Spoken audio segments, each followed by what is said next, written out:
안녕하십니까. 선거권 혼술 4월 29일 화요일에 인사드립니다. 국민의힘 대선 후보 경선 4강전 결과가 조금 전에 발표가 됐습니다. 결국은 윤석열 전 대통령 탄핵에 적극적으로 반대를 했던 김문수 후보, 그리고 사실상 탄핵을 여권 안에서 주도했던 한동훈 후보 두 사람이 양강전을 펼치게 됐습니다. 홍준표 후보와 안철수 후보가 탈락을 했는데 당초 예상으로는 또 저도 그렇게 내다봤습니다. 아마 김문수 후보와 홍준표 후보가 양강에 오를 것이다, 결선에 오를 것이다, 그렇게 봤는데 일종의 이변이랄까, 한동훈이 홍준표 대신 올라왔습니다. 아무래도 홍준표 후보는 지금 이번 4강전, 그러니까 2강을 뽑는 4강전에서는 8강에서 4강을 뽑는 1차 경선 때와 달리 책임당원 투표가 50%가 반영이 됐죠. 일반 국민 여론조사 50%, 책임당원 투표 50%인데 이 책임당원 투표에서 홍준표 후보가 그다지 많은 득표를 하지 못한 것 아닌가, 그런 분석이 가능합니다. 어느 후보가 앞섰고 지금 올라간 김문수, 한동훈 중에서 어느 후보가 앞섰다는 것은 발표되지 않았고 몇 퍼센트 각 4명의 후보가 얼마의 득표율을 올렸는지도 공개하지 않았습니다. 그런 것들이 공개가 되면 선입견이 생겨서 일종의 대세론이 형성되거나 그런 식으로 흘러갈 수가 있기 때문에 공개를 하지 않았는데 아마 홍준표 후보와 한동훈 후보 사이는 좀 박빙의 격차가 아니었겠나 싶습니다. 일단 50% 책임당원들 중에서 홍준표 후보가 좀 지지세를 확보하는데 좀 한계가 있었던 것 아닌가, 그렇게 분석을 좀 해볼 수도 있습니다. 2022년에 그때 윤석열 전 대통령과 맞붙었던 대선 후보 경선에서도 홍준표 후보가 일반 민심, 여론조사에서는 이기고 당심, 책임당원 투표에서는 졌죠. 그때와 마찬가지로 이번에도 책임당원들로부터 좀 전폭적인 지지를 받지 못한 것 아닌가는 생각이 듭니다. 윤석열 전 대통령의 탄핵 국면에서 홍준표 후보는 탄핵에 반대를 하기는 했지만 이렇게 말로는 반대를 한다고 했지만 본인이 계속 대선 행보를 일찌감치 시작을 했습니다. 마치 탄핵을 기정사실화하면서. 그래서 저도 비판을 한 적이 있는데 일찌감치 탄핵을 윤석열 전 대통령의 파면 그리고 조기 대선을 기정사실로 받아들이는 듯한 비판을 하면, 탄핵을 하면 안 된다고 이야기를 하면서도 그런 행보를 보였죠. 특히 대구시장을 사퇴를 하고, 물론 결정되고 나서지만은, 탄핵 결정되고 나서지만은 그 전에도 만약에 탄핵이 인용돼서 조기 대선이 실시되면은 시장직을 던지겠다, 이런 얘기까지 했었죠. 그래서 좀 상승세를 보이고 있다, 이렇게도 평가를 받았던 홍준표 후보가 일단 탈락을 했습니다. 시장직을 던지는 그런 모습도 좋지 않게 보였던 것으로 좀 분석이 되고 있고, 또 경선 과정에서 한동훈 후보와 계속 맞불을 놓으면서 좀 과하다 싶은 그런 논란들이 있었죠. 가령 키높이 구두를 신는 이유라든가 보정 속옷 문제, 또 헤어스타일 문제, 이런 것을 거론을 했기 때문에 약간 좀 어느 정도 비호감, 이런 인식이 좀 들었던 것 같습니다. 그리고 무엇보다도 지금 변수 중에 하나가 한독수 대통령 권한대행과의 후보 단일화에 어느 정도 적극적이냐, 이 부분도 하나의 투표 요소로 작용을 했죠.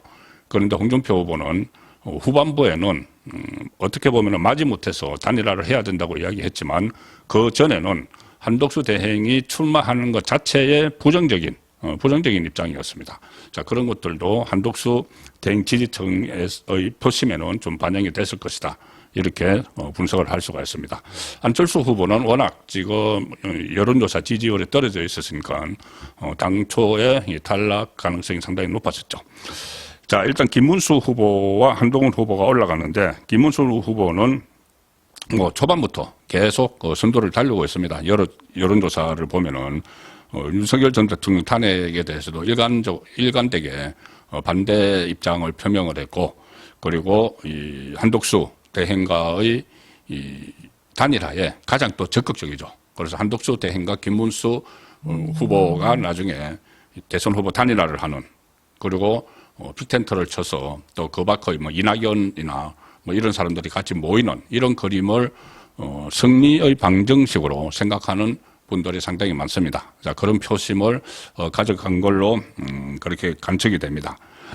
그리고 한동훈 후보는 예상외로 지금 홍준표 후보를 제쳤는데 아마 여론조사 50%가 반영된 국민의힘 지지층 또는 무당층, 이른바 중도층이죠.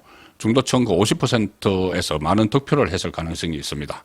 이 탄핵 찬성 쪽에 서 있는 무당층이나 아니면 뭐 역선택 가능성도 뭐 배제를 할 수가 없죠. 굳이 한동훈에게만 그렇다는 것이 아니고 이 50%가 반영된 여론조사가 역선택 방지 조항은 넣는다고 넣습니다. 그 처음에 설문을 할 때 어느 당을 지지를 하느냐를 물어봐서 국민의힘을 지지한다거나 아니면은 지지하는 정당이 없다고 했을 때 계속 그 조사가 진행이 되죠. 자, 그런데 거기서 만약에 민주당 지지층이 국민의힘 지지를 한다고 아니면 지지하는 정당이 없다고 해서 들어올 수도 있습니다. 자, 그런 것까지 다 걸러내지는 못하는데 어쨌든 이 한동훈 후보는 50%가 반영된 여론조사에서 득표를 많이 올린 것으로 그렇게 보입니다. 물론 뭐 당원 투표에서도 책임 당원 투표에서도 지난번에 이 당대표 그 경선할 때 그때 책임 당원으로부터 63% 지지를 받았죠. 그 이후에 당원 게시판 그 논란이 일어나고 윤석열 전 대통령 탄핵 정국이 조성이 돼서 책임 당원들 중에서 상당수가 이제 지지를 철회를 한 걸로 그렇게 파악이 되지만은 아직도 지지를 유지를 하고 있는 그 책임 당원도 좀 있었기 때문에 이번에 결국은 2강으로 올라간 걸로 그렇게 지금 분석이 됩니다. 한독수 대행과의 단일화에는 한동훈은 상당히 좀 부정적인 한동훈 역시 경선에 영향을 미치기 때문에 한독수 대행과의 단일화에 대한 찬반이 찬성을 한다고 했지만은 단일화 방식 같은 것은 나중에 한독수 대행이 출마를 하면은 검토를 하겠다 이렇게 좀 미온적인 상황까지 보였습니다. 그래서 지금부터 한독수 대행과의 단일화 여부가 또 관심사가 됐는데 만약에 한동훈이 최종 후보가 되면은 단일화가 좀 어려워지지 않겠느냐, 좀 이 여러 가지 문제가 좀 발생하지 않겠느냐 그런 생각이 듭니다. 왜 그러냐면은 김문수 후보는 계속 오늘도 그런 이야기를 했습니다. 이재명을 막을 수가 있다면은 김정은을 뺀 누구와도 손을 잡겠다는 이야기를 했습니다. 김정은을 뺀 누구와도 손을 잡겠다. KBS 라디오에서 한독수 대행에 대해서 평생 공무원을 한 늘상 공무원이죠. 늘공으로서는 지금 이렇게 선거에 나오는 것이 사실 외도가 아닌가, 외도다.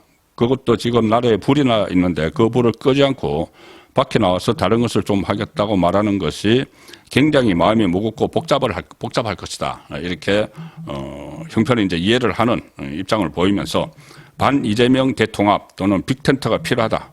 한독수 대행 출마 시 단일화 협상에 임하겠다는 입장을 거듭 확인을 했습니다.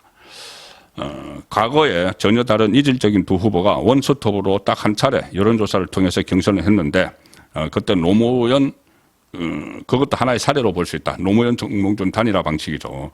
그 단일화로 대세론을 구가하고 있던 이해창 후보를 꺾었죠. 물론 진영은 완전히 다르지만은.